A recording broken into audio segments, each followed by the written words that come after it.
Bismillahirrahmanirrahim. Assalamualaikum warahmatullahi wabarakatuh. Waalaikumsalam warahmatullahi wabarakatuh. Kembali bersama saya Mispayandi dari SMP Negeri 2 Montong Gading, calon guru penggerak Angkatan 10 Kabupaten Lombok Timur.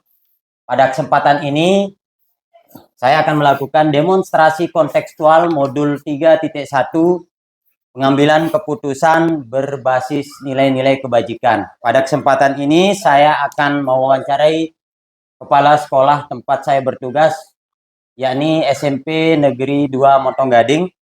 Bersama saya saat ini adalah Kepala SMP Negeri 2 Montong Gading, Bapak Rauhul Islam SPD.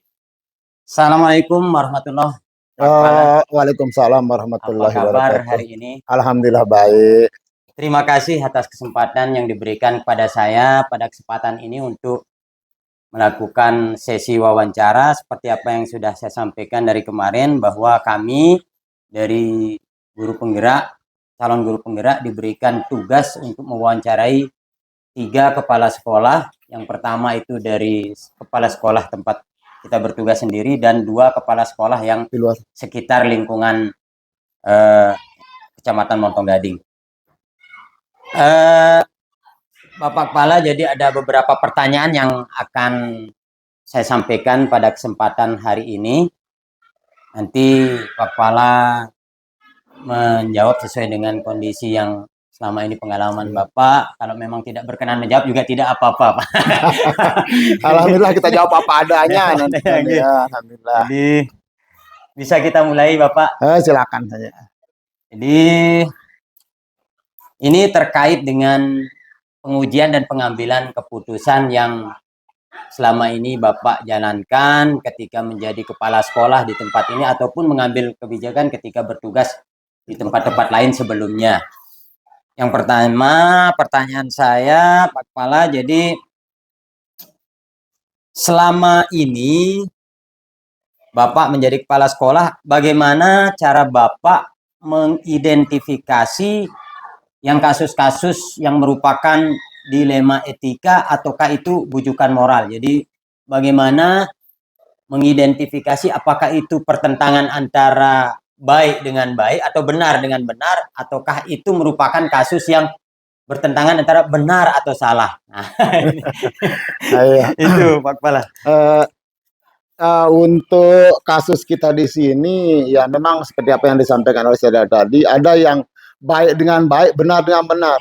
Sebenarnya untuk mengidentifikasi masalah ini kita sebenarnya merasa kesulitan, akan tetapi di sekolah kita alhamdulillah karena guru-gurunya juga respon terhadap kejadian-kejadian yang ada di sekolah kita, makanya saya sebagai kepala sekolah di sini itu tidak terlalu dibebani untuk hal-hal itu yang seperti itu.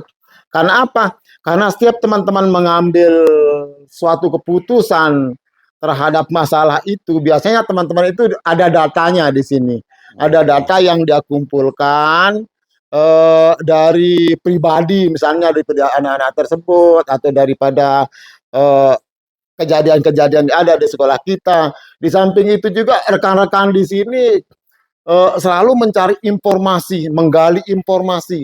Nah, informasi yang digali dari teman-teman di sini itu untuk mengambil suatu keputusan itu biasanya dengan melakukan wawancara. Wawancara dilakukan kepada pribadi-pribadi tersebut. Selain itu juga guru-guru kami di sini menggali informasi dari masyarakat sekitar dan komite sekolah. Seperti itu yang kami lakukan di sini, dan alhamdulillah apapun masalah kami di sekolah ini karena guru-gurunya selalu mengadministrasikan apa yang terjadi di sekolah kami, alhamdulillah selama ini tidak pernah terjadi masalah. Ya, jadi bisa saya konfirmasi lagi, Ya. Pak Kepala. Jadi ketika sebelum memutuskan itu adalah dilema etika atau itu adalah bujukan moral, Pak Kepala itu tadi menyampaikan mengumpulkan data dari teman-teman guru, kemudian menggali informasi, teman-teman guru juga secara bergerilya mengumpulkan informasi data baik dari masyarakat maupun siswa, sehingga Pak Kepala sendiri enak memutuskan gitu ya. Lebih gampang. Nah, jadi itu ya. Jadi seperti itu. Nah, jadi untuk pertanyaan yang kedua, Pak Kepala, Eh, ketika Bapak menjalankan pengambilan keputusan di sekolah untuk kasus-kasus di mana ada dua kepentingan yang sama-sama benar, yang Sama-sama sama-sama benar ya, benar, sama benar. Eh, menjalankan pengambilan keputusan di sekolah, terutama untuk kasus-kasus di mana ada dua kepentingan yang sama-sama benar atau sama-sama Sama-sama mengandung nilai kebaikan. kebajikan. Bagaimana prosesnya ini? Keputusan selama ini yang saya ambil di sini, saya tidak bisa menentukan sendiri-sendiri. Oh, ya. Nah, untuk mengambil keputusan, akan tetapi selalu melibatkan teman-teman di sini, selalu mengedepankan musyawarah untuk mengambil keputusan. Nah, keputusan, nah ini kita melibatkan seperti yang tadi, tetap kita melibatkan guru-guru yang ada di sini, orang-orang yang terkait dengan sekolah kita. Nah, di samping itu juga kita memperhatikan prinsip-prinsip yang mendasari kepentingan dengan mempertimbangkan dampaknya. Dampak. Ya, dampaknya. Ya. Dan yang terakhir, kalau kami sebagai kepala sekolah sebenarnya hanya memperkuat, hanya memberikan keputusan dengan alas-alasan yang paling tidak logis dan masuk akal. Ya, jadi seperti yang disampaikan Pak Kepala tadi, kata kunci untuk mengambil keputusan itu tadi musyawarah mufakat. Artinya tidak pernah Pak Kepala itu langsung sendiri-sendiri. Ya. Lebih mementingkan, kemudian ada prinsip dampak. Dampak, ya. Jangka pendek, jangka panjang ya, seperti itu. Kemudian seyogianya kepala sekolah itu memperkuat. Nah, itu yang saya dapatkan dari ini. Kemudian Pak Kepala, langkah-langkah atau prosedur apa yang biasa dilakukan? Prosedur sebelum keputusan itu diambil begitu. Sebenarnya untuk mengambil keputusan itu intinya itu sebenarnya komunikasi kita yang baik, komunikasi yang baik terhadap teman-teman, ya, membangun komunikasi yang baik sehingga tidak menimbulkan persepsi yang negatif. Ya. Dan yang kedua itu kita melakukan pendekatan. Ya. Jadi langkah-langkahnya pertama komunikasi dulu sebelum ngambil keputusan. Betul, itu akan menjadi keputusan, kemudian sebisa mungkin menghindari dampak negatif. Luar biasa, ini banyak pencerahan yang saya dapatkan hari ini. Jadi untuk mengambil keputusan itu ternyata harus, kata kunci dari awal, kolaborasi. Kolaborasi, komunikasi yang baik.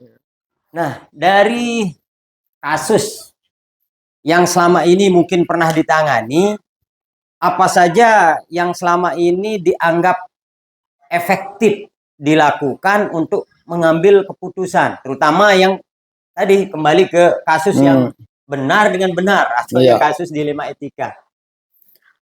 Sebenarnya kita harus mempertimbangkan segala sesuatunya. Mempertimbangkan itu dalam artian bisa terukur dia, bukan hanya sekedar mempertimbangkan untuk mengambil keputusan. Akan tapi keputusan yang kita ambil itu bisa terukur dia. Nah, terukurnya itu biasanya kita mempergunakan data-data juga kan. Nah, tidak mungkin kita terlepas dari data. Ya. Bisa terukur ya. Ini kata kuncinya terukur. Terukur ya. Baik, datanya akan terukur, dampaknya juga harus terukur ya. Semuanya terukur lah begitu. Iya. Luar biasa. Jadi masih ada beberapa pertanyaan saya Pak Kepala, bisa saya lanjutkan gitu? Bisa. Nah, selama menjadi pimpinan, tentu ketika pengambilan keputusan itu akan terdapat tantangan. Iya.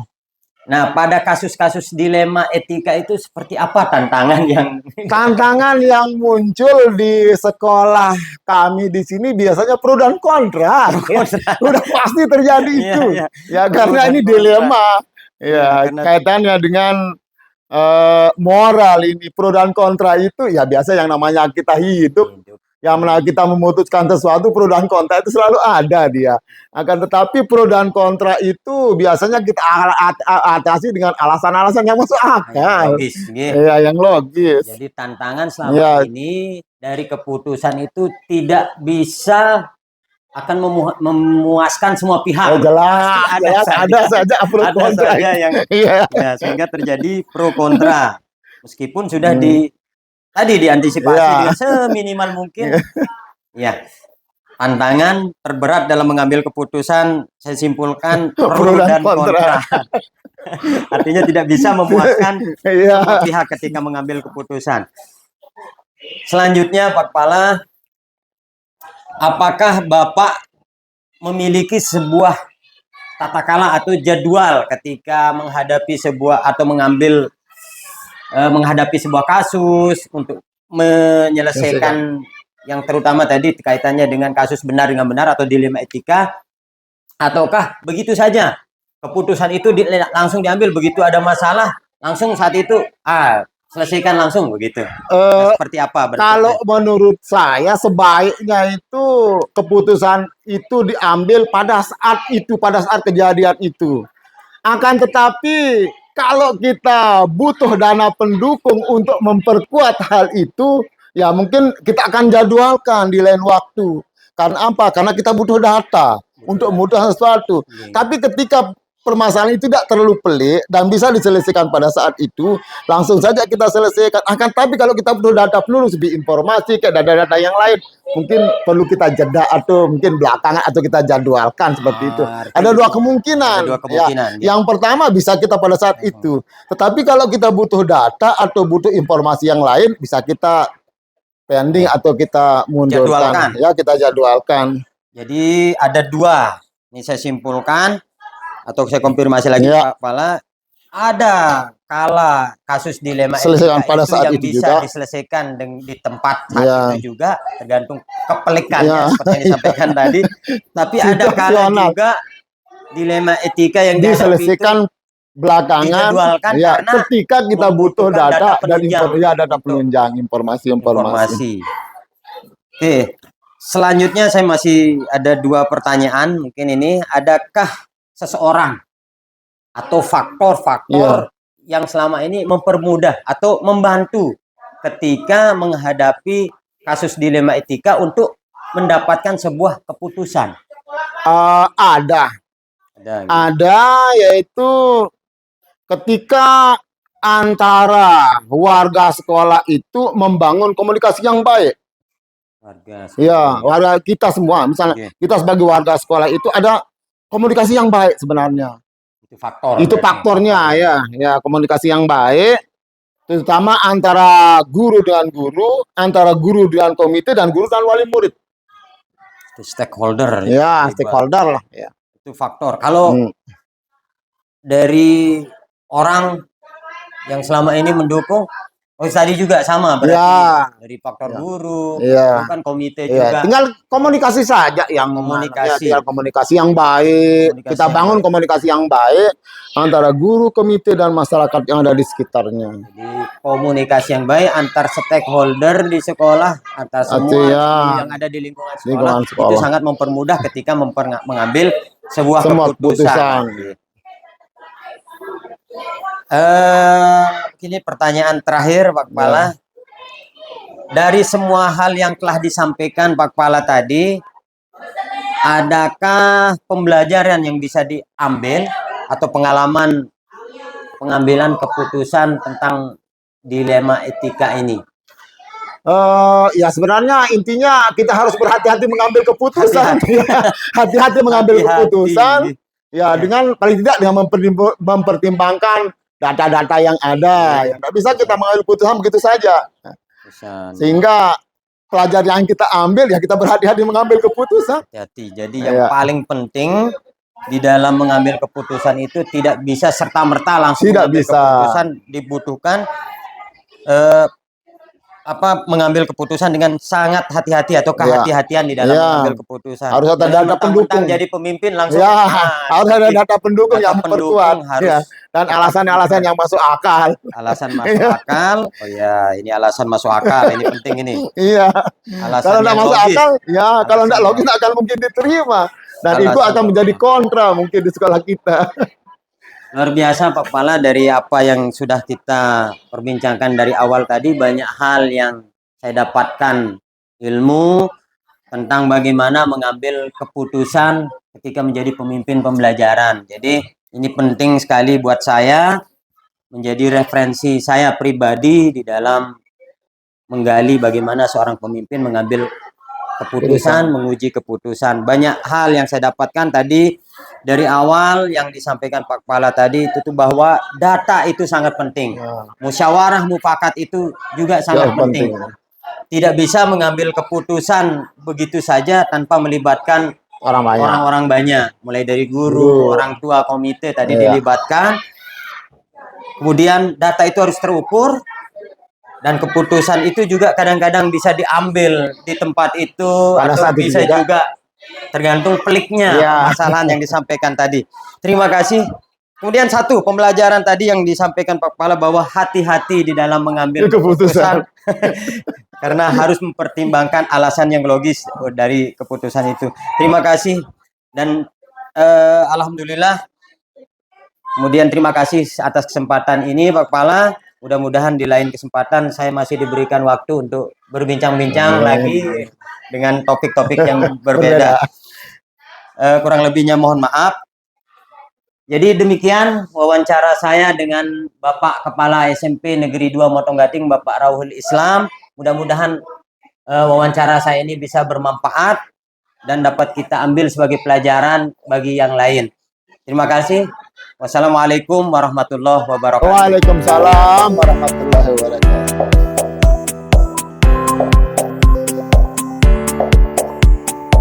Bismillahirrahmanirrahim. Assalamualaikum warahmatullahi wabarakatuh. Waalaikumsalam. Perkenalkan, saya Mispayandi dari SMP Negeri 2 Montong Gading, calon guru penggerak angkatan 10 Kabupaten Lombok Timur. Pada kesempatan ini saya akan melakukan wawancara dengan salah seorang kepala sekolah di lingkungan sekitar lingkungan saya. Setelah kemarin saya melakukan wawancara dengan kepala sekolah di tempat saya bertugas. Kali ini saya akan mewawancarai salah seorang kepala sekolah yang ada di Kecamatan Montong Gading, tepatnya di SDN 2 Prian. Pada kesempatan ini saya akan mewawancarai Bapak Lalu Malik Hidayat. Assalamualaikum, Mami.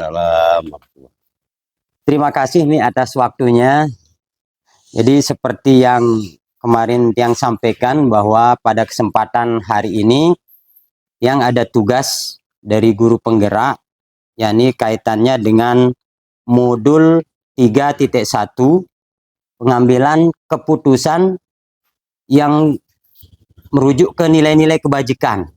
Jadi ketika kita mengambil keputusan ada dua hal, yaitu ada dilema etika, kemudian ada bujukan moral, di mana dilema etika itu kaitannya dengan mengambil keputusan yang benar dengan benar, sementara bujukan moral benar dengan salah, yang mungkin tidak perlu kita pertimbangkan. Kalau benar dengan salah pasti mengambil benar ya Kemi. Tapi sebelumnya alhamdulillah terima kasih atas kesempatan yang diberikan Mi. Bagaimana kabar Mami hari ini? Alhamdulillah sehat. Sehat.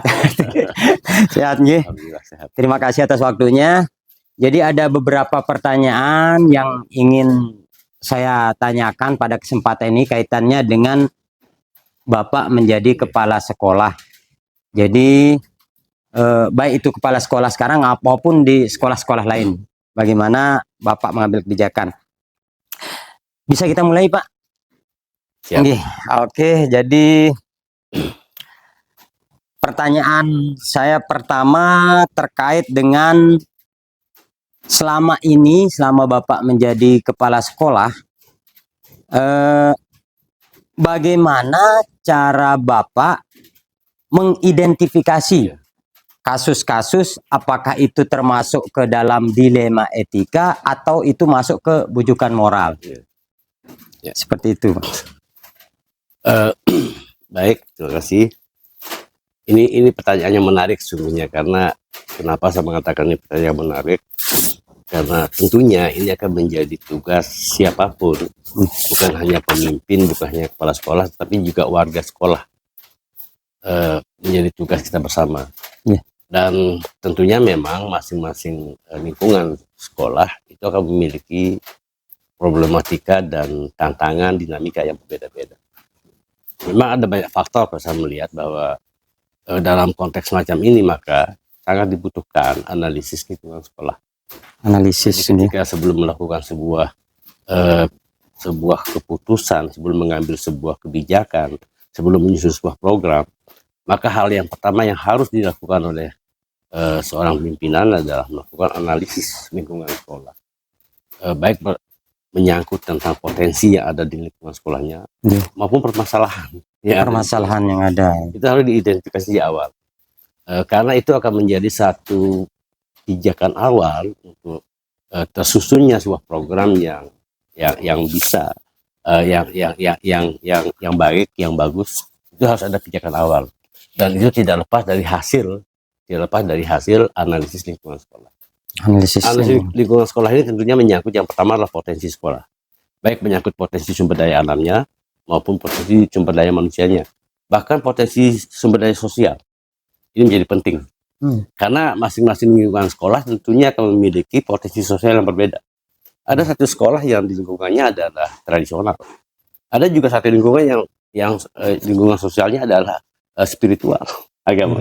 Ada juga yang terkadang juga kita homogen lingkungan sekolah, sehingga ini harus sejak awal diidentifikasi dan dipahami oleh seorang kepala sekolah. Yang pertama. Yang kedua adalah memahami permasalahan, baik menyangkut permasalahan siswa, permasalahan warga sekolah, termasuk di dalamnya adalah guru dan tata usaha. Di samping itu juga permasalahan lingkungan sekolah, termasuk masyarakatnya. Karena sekali lagi masing-masing kita punya tantangan lingkungan yang berbeda, sehingga permasalahan lingkungan ini sangat penting untuk diidentifikasi di awal untuk mengetahui permasalahan yang ada di lingkungan sekolah, sehingga penyusunan program ke depan, sikap, strategi dan kebijakan itu bisa mengena kepada program-program sekolah yang baik. Begitu ya. Jadi kata kunci yang saya dapatkan dari yang disampaikan Mami tadi itu adalah lingkungan. Baik itu sumber daya manusianya, alamnya, dan masyarakat. Ini berpengaruh sekali ketika kita mengidentifikasi ya. Oke, masih berlanjut Mi. Jadi pertanyaan saya berikutnya ini kaitannya dengan nilai. Jadi selama ini ketika Mami menjalankan tugas tentunya banyak harus mengambil keputusan-keputusan kan seperti itu. Dan tidak bisa dihindari ada dua kepentingan yang kadang sama-sama benar atau sama-sama mengandung nilai kebajikan tadi itu ya. Nah, bagaimana di posisi itu Mami mengambil keputusannya? Ada satu prinsip orang-orang tua kita dulu yang mengatakan bahwa bijaksana tidak selamanya arif, tetapi arif pastilah bijaksana. Nah, konteks inilah yang kemudian mengemuka sesungguhnya menjadi satu pedoman di dalam mengantisipasi dan tidak menyelesaikan permasalahan di dalam sekolah. Saya ingat beberapa orang tua kita dulu yang mengatakan bahwa, contoh sederhana misalnya, ketika aturan sekolah mengatakan bahwa sekolah tidak boleh menampung siswa lebih dari kemampuan sekolah. Kebijakan ini jika diterapkan secara mutlak, tentunya menjadi polemik di masyarakat. Nah, kan, tapi kebijakan itu benar, ya? Kebijakan itu benar. Benar, ya. Artinya bahwa ini harus dijalankan. Ini aturan, ini kebijakan yang harus dijalankan. Tetapi kemudian ternyata daya tampung siswa pendaftar yang masuk misalnya justru melampaui jumlah siswa, jumlah daya tampung sekolah kita. Oke, ini juga benar harus ditampung. Nah, sama-sama benar sekarang ini. Artinya ini menarik.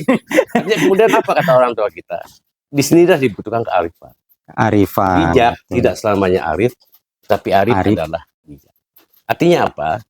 Justru kemudian ketika kita mengedepankan kebijakan dalam konteks ini, maka siap-siap saja besok pagi kita didemo oleh masyarakat.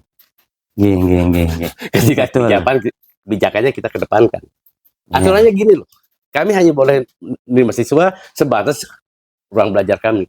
Besok pagi masyarakat pasti demo. Maka bisa jadi kemudian anarkis demonya. Betul. Tapi ketika kemudian yang kita kedepankan adalah kearifannya, kita undang orang tuanya semua. Daya tampung kita sekian, kemampuan kita sekian, tapi bagaimana mengajak mereka berbicara untuk menyelesaikan permasalahan itu. Bahkan yang akan kita dapatkan adalah pertama, kita bisa menyelesaikan permasalahan sosial. Yang kedua, peran serta masyarakat akan terbangun dalam konteks ini. Saya yakin bahkan masyarakat tidak akan segan. Oke sudah, yang penting anak saya sekolah Pak. Mari kita sama-sama membangun sekolah ini. Justru peran serta masyarakat bisa kita dapatkan dalam situasi semacam ini. Inilah yang kemudian orang-orang tua kita mengatakan bahwa ini sebuah kearifan. Kearifan. Luar biasa, Mi. Jadi di sini saya mendapatkan Mami mengatakan bijaksana tidak selamanya arif, arif adalah bijaksana. Kalau di modul ini ada prinsip pengambilan keputusan antara peraturan melawan kepedulian. Ya, nah ternyata kepedulian lebih utama. Lebih utama atau arifnya tadi itu. Ini jalan, peraturan ini pasti jalan. Peraturan jalan.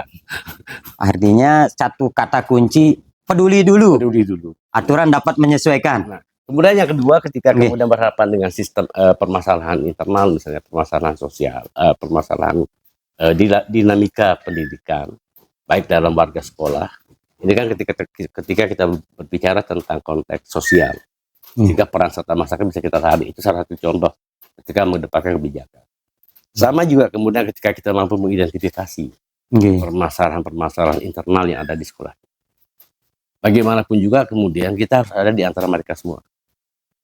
Kata kunci dalam konteks budaya Sasak. Budaya Sasak. Karena ternyata budaya Sasak menarik gitu. Budaya Sasak menarik. Ternyata konteks sederhananya adalah kata orang tua kita, ketika menjadi pemimpin maka konteks yang paling sederhana adalah harus mampu menjalankan rukun istinja. Napi nih rukun istinja perasaan yang bersuci. Oh bersuci. Apa rukun istinja kata orang? Iya kaitannya dengan keputusan gimana? Ilang rua, kedua ilang idat, ketelu ilang rasa, ilang ngambu. Ilang ngambu. Sailang rua, kedua ilang rasa, ketelu ilang ambu. Keempat harus yakin. Ini syarat bersuci. Maka tidak akan dianggap sesuatu proses bersuci baik wudhu dan apapun namanya ketika empat syarat ini tidak terpenuhi. Penjelasannya apa? Kata orang tua. Ketika menjadi pemimpin maka yang pertama harus kita miliki adalah sailang rua. Tidak lagi membedakan apapun. Hilang rua itu adalah penglihatan. Jadi tidak lagi dapat membedakan siapapun di antara semua yang ada di antara kita. Semuanya sama. Ini satu. Karena kodenya harus kita miliki. Jadi tidak ada pembeda antara si A, si B, si C sampai semuanya. Sama. Adil ya. Prinsipnya sama. Keadilan. Prinsipnya keadilan. Maka kata orang tua, yang harus dipegang adalah kemampuan kita mensucikan diri dalam konteks sailang ruah. Tidak lagi mampu membedakan si A dengan si B. Semuanya sama. Yang kedua kata orang tua, sailang rasa. Tidak lagi merasa sebagai apa. Biasanya yang sering menjadi permasalahan adalah ketika ada jarak antara seorang pemimpin dengan anak buahnya yang dipimpin. Karena kenapa? Pemimpin merasa dia jadi bos. Betul. Ini permasalahannya. Masalah. Sehingga orang tua mengatakan menghilangkan rasa terhadap diri kita sebagai apa? Merasa lebih tinggi ini sehingga bersuci yang kedua adalah sailang rasa. Yang ketiga sailang ambu. Kata orang tua yang penggambaran kata ambu dalam konteks budaya kita adalah raksasa. Makanya raksasa kalau keluar itu katanya marah ambun wong. Marah ambun uang. Jadi gambaran sebuah kerakusan. Ketika seorang pemimpin sudah tidak lagi punya keinginan yang lebih dari kebutuhannya, maka dia akan mampu menjalankan manajemen keuangan dengan baik, manajemen kebijakan dengan baik, manajemen pendidikan dengan baik. Karena dia tidak punya kepentingan di dalamnya. Ini kata kunci kata orang tua.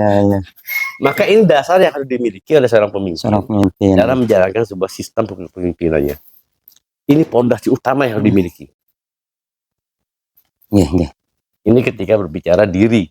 Nah, dari 3 konteks inilah kemudian akan melahirkan 5 prinsip dasar yang paling penting dalam menjalankan itu.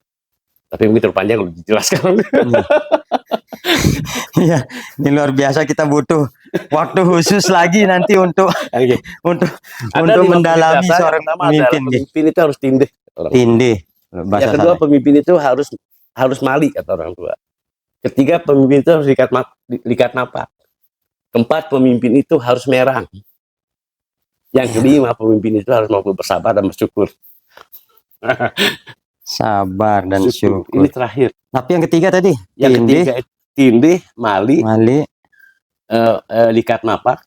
Mapak. Likat napak. Likat napak. Ya. Oh. Merang. Dan likat napak maksudnya? Likat itu melihat, napak itu tempat berdiri. Oh, mampu menyesuaikan diri dengan lingkungan. Lingkungan gitu. Tindih, mali. Jadi kalau tindih itu adalah mampu menjalankan semua aturan dengan sepenuhnya. Sesuai aturan ya. Itu namanya tindih. Mali itu artinya pantang melakukan sesuatu yang dilarang di dalam norma. Melanggar ya. Melanggar itu pantangan. Sehingga disebut mali. Orang sastra itu kalau sudah bilang mali itu berarti tidak pernah melakukan. Tidak akan berani ya. Tidak berani melanggar atau melaksanakan pantangan. Yang tiga, likat napak. Mampu menempatkan diri dimanapun dia berada. Beradaptasi. Yang ketiga, merang. Merang itu adalah bela bantal, mata jari, kadang jari. Artinya mampu membela, saling menjaga dengan lingkungannya. Iya, iya. Membela lingkungan. Iya. Dan orang-orang yang ada di lingkungan. Ini luar biasa. Nah, konteks inilah yang kemudian melahirkan satu prinsip sederhana. Ndek dia lebih isi luwe, ndek dia kurang isi sekedi. Ndek dia lebih isi luwe, ndek dia kurang isi sekedi. Ndek tak kurang isi sekedi. Ternyata ini baru 2 pertanyaan saja banyak sekali yang prinsip-prinsip yang diambil dari budaya Sasak yang dikaitkan dengan sosok pemimpin. Betul. Berarti kalau kita perdalam konteksnya dengan budaya ini butuh lagi nanti wawancara lanjutan khusus ini untuk menggali konteks budaya dengan pemimpin. Tapi yang kembali ke apa yang menjadi pokok di sini konteksnya dengan modul, yang lanjutkan dengan yang tadi ketika tadi Mami menyampaikan permasalahan benar lawan benar, tentu ada langkah-langkah atau step by step yang akan kita lakukan. Apakah itu untuk pokoknya intinya kaitannya ke lingkungan sekolah ini. Kira-kira langkah-langkah atau prosedur yang Mami biasa ambil ketika di sekolah untuk menyelesaikan suatu dilema etika. Jadi proses-proses tadi yang kemudian menjadi dasar pada diri kita di dalam melaksanakan sebuah kepemimpinan. Tentunya kemudian tidak lepas kita dari permasalahan, tidak lepas dari dinamika sosial, tidak lepas dari polemik yang berkembang di lingkungan kita. Nah, disinilah kemudian pinter-pinternya seorang pemimpin mengambil peran sebagai pemimpin, sehingga orang tua juga sering mengajarkan itu sebenarnya. Ketika kemudian posisi pemimpin dalam sebuah konteks kepemimpinan, memimpin orang banyak, makanya saya seringkali Bapak, kalau ada yang menyampaikan permasalahan tentang orang lain di lingkungan, maka saya mengatakan haranya itu duit. Jawaban pertama yang harus dia terima adalah iya aran itu duit. Itu luwe. Itu luwe. Kita bukan tidak menanggapi apa yang dia sampaikan, tapi juga memberikan satu jawaban yang sifatnya yang sifatnya bisa mereda situasi. Bahwa kita ini ada teman misalnya menyampaikan lah, Bapak begini si A. Kita dengarkan. Tapi kemudian jawaban akhir dari putusan dari pernyataan itu adalah iya arahnya itu duit. Demikian juga nanti ketika si B menyampaikan hal yang sama tentang si A, itu luwe juga. Jawabannya juga sama. Itulah cara untuk pertama meredam situasi itu. Pertama. Karena apa? Kata orang tua bahwa ucapan seorang pemimpin itu adalah dente danti kusuma warsi. Napi nih. Setelah itu luwe dante danti napi kusuma warsi. Dante danti kusuma warsi. Ini yang harus dipahami oleh semua kepala sekolah. Karena apapun yang kemudian disampaikan oleh seorang pemimpin itu akan menjadi hukum. Mau tertulis ataupun tidak. ini Akan kepala menjadi- sekolah. Nah, itu loh. Nggih. Ayo kita ini katanya kepala sekolah.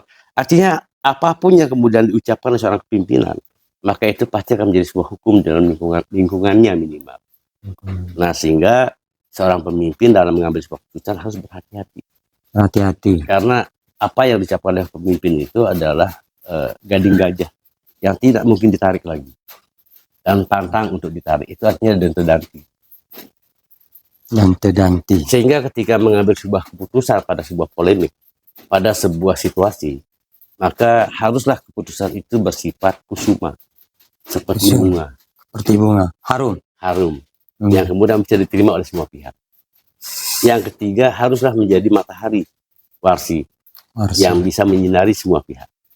Inilah yang harus dimiliki oleh seorang pemimpin di dalam mengambil sebuah keputusan, sehingga tidak kemudian keputusannya hanya berumur 2 hari kemudian dicabut lagi. Masya Allah. Ini dua hal yang menarik. Keputusan itu harus bisa jadi bunga dan matahari. Iya. Atau gabungan bunga matahari. Beda lagi. Nggih. Beda lagi. Bunga Iya. artinya bisa diterima. Indah untuk semua orang. Iya. Harum untuk semua orang. Matahari bisa menaungi semua orang. Melayani semua orang. Tanpa pilih. Itu konsep dasar yang harus Konsep dimiliki dasar, dalam mengambil sebuah keputusan. Nah, sehingga kemudian ketika kita sudah mampu mengidentifikasi problematika yang terjadi di lingkungan kita, Nggih. maka saya ketika rapat pertama, kalimat yang saya ucapkan adalah 3 hal, Pak. Nggih, nggih. Bahwa yang saya harapkan di dalam melaksanakan sistem pendidikan di sekolah kita adalah 3 hal saja.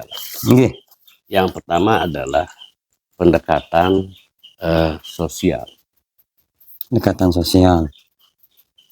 Apa yang saya sampaikan pada teman-teman guru bahwa batas tembok sekolah adalah lingkungan keluarga kita. Batas Lingkungan adalah sekolah lingkung. adalah lingkungan keluarga kita. Maka tidak ada satupun di antara kita yang tidak bersaudara. Sekecil apapun permasalahan adalah milik kita bersama. Dan satu yang saya harapkan, jangan pernah ada hal sekecil apapun keluar dari tembok sekolah. Tembok sekolah. Semua harus selesai di sini. Kenapa? Karena ini milik kita bersama. Hanya pendekatan sosial ini menjadi sangat penting. Ini yang saya sampaikan. Yang kedua adalah pendekatan emosional. Jangan ada satu hal yang bersifat keinginan, emosi yang terpendam. Maka yang kita lakukan adalah melakukan pendekatan melalui emosional. Bagaimana mendekatkan rasa dengan rasa? Karena satu, Bapak, hanya rasa yang tidak bisa dibeli. Luar biasa. Ini dalam sekali. Rasa tidak bisa dibeli. Betul. Sehingga pendekatan kepada semua pihak di lingkungan kita adalah rasa. Iya. Sehingga mereka tidak lagi merasa punya jarak dengan kita sebagai pemimpin. Dan tidak lagi merasa dibedakan oleh pemimpinnya. Sehingga pendekatan rasa emosional ini menjadi sangat penting. Baru kemudian yang ketiga adalah pendekatan finansial. Bagaimana kemudian secara bersama-sama mengatur strategi pengelolaan anggaran di sekolah. Bukan berarti kemudian semua berhak mengatur, tidak, tetapi merencanakan, memfinalisasi program itu menjadi harus tugas bersama-sama. Tugas bersama. Jadi ini sudah banyak petuah yang saya dapatkan dari pengalaman ini. Tapi yang masih ada beberapa pertanyaan nih. Tapi sebelumnya tadi ada 3 pendekatan yang ini mengonfirmasi apa yang disampaikan. Ada pendekatan sosial, bahwa lingkungan keluarga itu menjadi batas sekolah itu. Kemudian emosional kita harus dijaga. Terakhir finansial, di mana anggaran adalah diputuskan bersama nih. Selanjutnya Mi, ini kaitannya dengan pengambilan keputusan masih. Apa saja yang selama ini Mami anggap efektif dalam pengambilan keputusan pada kasus-kasus yang tadi yang sama-sama benar di Dilema Etika? Biasanya adalah ketika hal yang utama yang kita lakukan adalah pendekatan sosial dan emosional. Sosial emosional tadi itu pendekatan. Hal yang mendasar, karena jangan sampai kemudian sebuah keputusan akan merasa pincang ketika ada yang tidak bisa menerima. Sehingga ketika kemudian ada permasalahan, jujur saja saya sampaikan bahwa dinamika sebuah lingkungan pendidikan memang berbeda-beda. Dan salah satunya tempat kami cukup Pelik. cukup pelik, cukup menantang. Menantang, ya. Nah, dalam konteks ini maka jadilah pendengar yang baik. Yang pertama. Pendengar yang baik kuncinya. Pendengar Dan ini yang jarang sekali pemimpin mau menjadi pendengar yang baik. pendengar yang baik. Nggih. Ini langkah strategi yang pertama, karena terkadang kemudian fenomena yang kita hadapi adalah banyak di antara teman-teman yang mungkin pada fase-fase sebelumnya tidak bisa berkeluh kesah. Jadi kaku begitu Kaku, ya. kemudian harus dengan aturan dan sebagainya. Karena prinsipnya sederhana, bahwa pengelolaan administrasi sekolah adalah pengelolaan orang dewasa. Iya, betul. Maka sistemnya pun juga harus dengan menggunakan sistem pengelolaan orang dewasa. Pendekatan yang paling utama adalah sosial ekonomi, sosial Emosional. emosional. Bagaimana kemudian kita mampu menciptakan rasa malu pada mereka? Iya. Bukan rasa ketakutan, tapi rasa malu. Malu.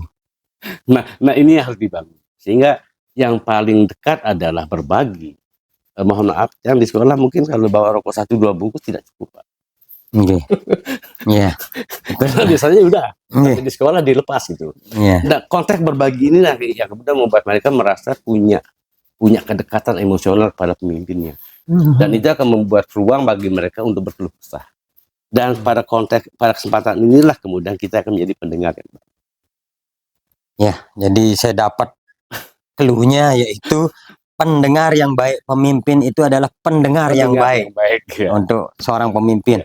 Nah, tadi Mami sempat menyampaikan tentang tantangan. Nah, Ya. saya ingin lebih dalam lagi mengkaji tentang hal apa yang selama ini merupakan tantangan dalam pengambilan keputusan. Ketika di lingkungan sekolah ada masalah dilema etika, benar dengan benar, yang menjadi tantangan ketika pengambilan keputusan pada kasus itu seperti apa? Memang yang sering menjadi tantangan yang paling mendasar adalah ketika ada konflik internal. Internal. Ini yang paling mendasar. Masih mending jika kemudian konfliknya masih ke eksternal. Artinya lingkungan kita dengan lingkungan yang luar itu masih bisa diselesaikan dengan cara yang lebih komunikatif mungkin. Tetapi ketika yang terjadi adalah konflik internal, maka di sini membutuhkan perhatian yang lebih. Kadang orang justru mohon maaf, orang justru lebih mementingkan untuk menyelesaikan konflik eksternal daripada menyelesaikan konflik internal. Padahal satu yang penting, ketika api itu di dalam sekam, justru itulah yang paling berbahaya. Api di dalam sekam. Iya, betul. Itu yang paling berbahaya. Bapak bayangkan saja ketika kemudian kita mampu menyelesaikan konflik eksternal dengan lingkungan masyarakat. Tapi ada di antara guru-guru kita yang masih memiliki beban emosional terhadap lingkungan pendidikannya, maka ini bisa jadi penghalang, Pak. Ini tantangan yang ini tantangan nyata sama Mami. Betul. Mungkin. Sehingga saya berpikir bahwa bukan tidak mementingkan konflik eksternal di luar, apa yang terjadi di luaran, tetapi yang paling penting adalah bagaimana menguatkan sistem di dalam lingkungan sekolah dulu, secara internal. Selesaikan dulu internal, baru kita urus yang eksternal. Maksudnya juga mohon maaf ketika kemudian konflik internal ini terjadi misalnya, apa yang harus kita lakukan? Ada 2-3 sisi, ada 2-3 kubu misalnya, atau ada 2 kubu yang kemudian masing-masing saling. Dan biasanya ini terjadi ketika pertama memang ada konflik eksternal di lingkungan sosial mereka. Yang kedua juga terkadang karena peninggalan.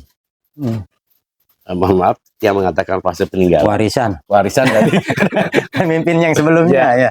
Yang terkadang sering membeda-bedakan, dan itu yang sering muncul. Yang terima kadang banyak sekali keluhan, salah ini doang pesadu insa yang dipercaya kita. Ini yang sering muncul gitu loh. Nah, dalam kondisi ini seperti apa kita harus bersikap? Bagaimana kemudian kita harus bersikap? Sehingga ternyata kata kunci yang paling sederhana di antara teman-teman adalah diberikan tugas yang sama, tanggung jawab yang sama. Kemampuan pemimpin memanage program dengan memberikan tanggung jawab yang sama, walaupun dalam bentuk program yang berbeda, ini akan sangat memberikan mereka menghilangkan kesenjangan itu. Iya. Jadi kaitannya dengan tantangan menghindari api dalam sekam, yaitu konflik internal dulu, baru menyelesaikan yang eksternal, kemudian memberikan kepercayaan pada rekan-rekan guru untuk tanggung jawabnya sama. Jadi kita berlaku adil, tidak memandang sebelah mata. Bahkan yang menarik di lingkungan kami, mohon maaf Bapak, ada beberapa rekan guru yang justru kemudian menjadi ujung tombak dalam mendapatkan siswa dari sekolah swasta. Ini menarik ini. Iya. Bagaimanapun kuatnya kita mempromosikan sekolah ke lingkungan sosial masyarakat kita. Bagaimanapun kuatnya kita untuk membuat menyampaikan program sosial, sosialisasi ke masyarakat, tetap jalan ketika di antara kita masih ada yang menjadi bagian dari itu. Ini yang saya katakan, makanya harus kita selesaikan konflik internal dulu. Nah, ketika kemudian yang kami ambil adalah memberikan tugas tambahan, kepercayaan dan pengelolaan anggarannya juga. Jadi mohon maaf, kami mencoba mengelola anggaran itu dengan menggunakan TPK. Nah, TPK itu tim pelaksanaan kegiatan. Oh, tim pelaksanaan. Jadi ketika ada saya PPDB, PPDB tidak lagi bergantung pada bendahara. Oh ya, jadi di perencanaan segala macamnya berikan mereka kepercayaan mengelola itu. Kelola sendiri Ya. berarti. Nah, ternyata strategi semacam ini membuat mereka malu mencari sesuatu orang lain gitu loh. Betul. Malu, kita nggak pernah menyinggung, Pak. Yang paling anti untuk menyinggung sebuah kesalahan orang. Ya. Di tantangan tadi sudah. Kemudian ini di dalam menyelesaikan sebuah dilema pengambilan keputusan, apakah Bapak memiliki sebuah tata cara atau jadwal tertentu dalam penyelesaian sebuah kasus dilema etika?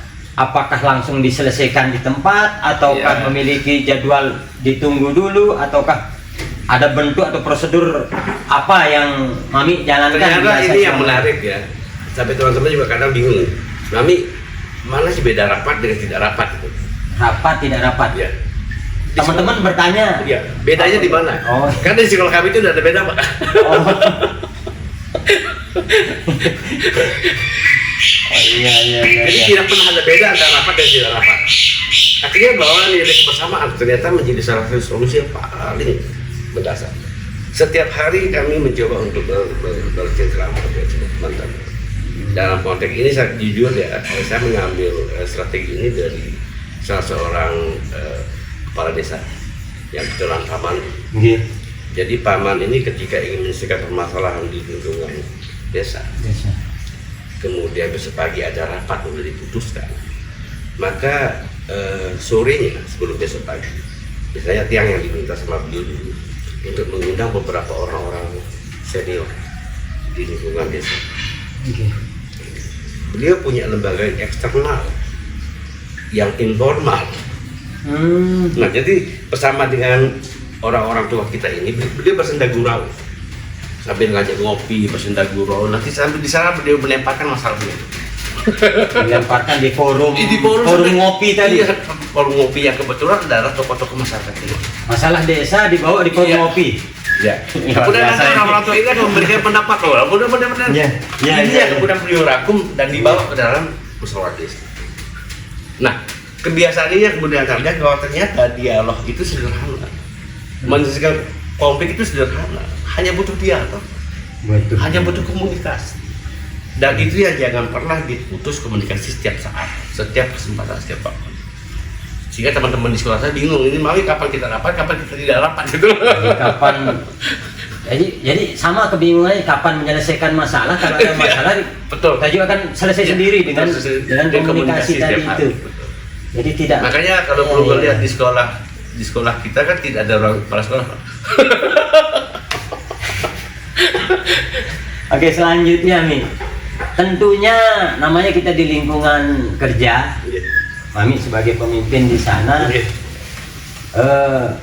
adakah seseorang atau faktor lain, faktor apa mungkin begitu yang selama ini mempermudah atau membantu Mami di dalam mengambil memutuskan atau mengkaji sebuah kasus-kasus seperti yang tadi yang dilema etika itu?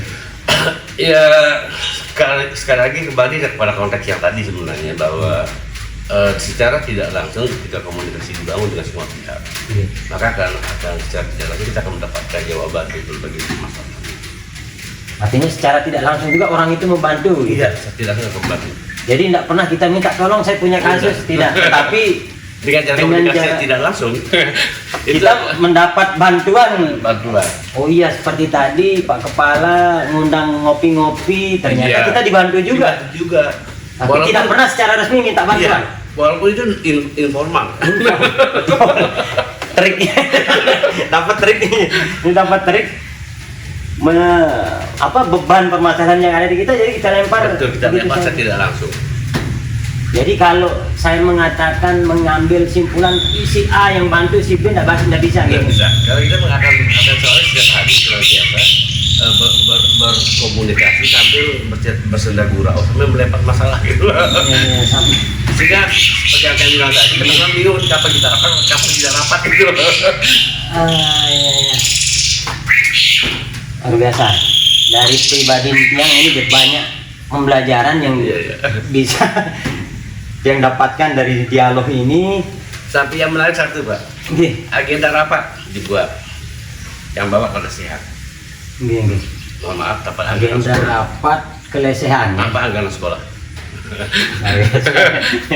Sampai di resehan apa rapat? Enggak, cuma makan pulang. Akan mau dibicarakan udah selesai semua tiap hari gitu. Tiap hari sudah kita bahas. Sudah dibahas tapi secara tidak sengaja. Betul. Sehingga Kemudian tinggal kita menerapkannya ke dalam sebuah. tapi aturan itu formal. memang enaknya di SD gini. Iya. Karena satu kepala sekolah guru ada di situ. Mungkin beda lagi kasus nanti di SMP, SMA. Saya kira sama saja sih Sama ketika saja. kemudian kita mencoba untuk tetap membuka ruang. Jadi kata kuncinya sebenarnya adalah pada kunci dasar tadi, istinja. Istinja. Nggih. Ada beda. Ya, ini ampun Bang catat istinja. Menarik ini ruwe rasa embun. Iya. Nggih. Nggih. Karena ketika kita tidak punya kepentingan misalnya yang terakhir, ya sudah santai saja kan. Iya, sih. Dari semua yang telah Mami sampaikan tadi, kira-kira dari percakapan ini adakah yang Mami sendiri dapat petik? Kalau dari tiang pribadi banyak hal yang sudah tiang gali dari Mami, dari pengalaman Mami sendiri. Kalau Mami sendiri ada enggak Justru dari dialog kita ini Justru yang bisa ini penting, kami pikir bukan hanya dijadikan dalam program penggerak. Ini kemudian ini menjadi salah satu kajian utama yang akan dilakukan oleh dinas pendidikan kota, dinas pendidikan dalam rangka menempatkan pendidik. Jadi kemampuan menganalisis ini penting sekali untuk Oke. Yang kedua kemudian untuk dapat mengetahui permasalahan pendidikan secara lebih mendasar, mestinya kajian ini harus diterapkan oleh dinas pendidikan.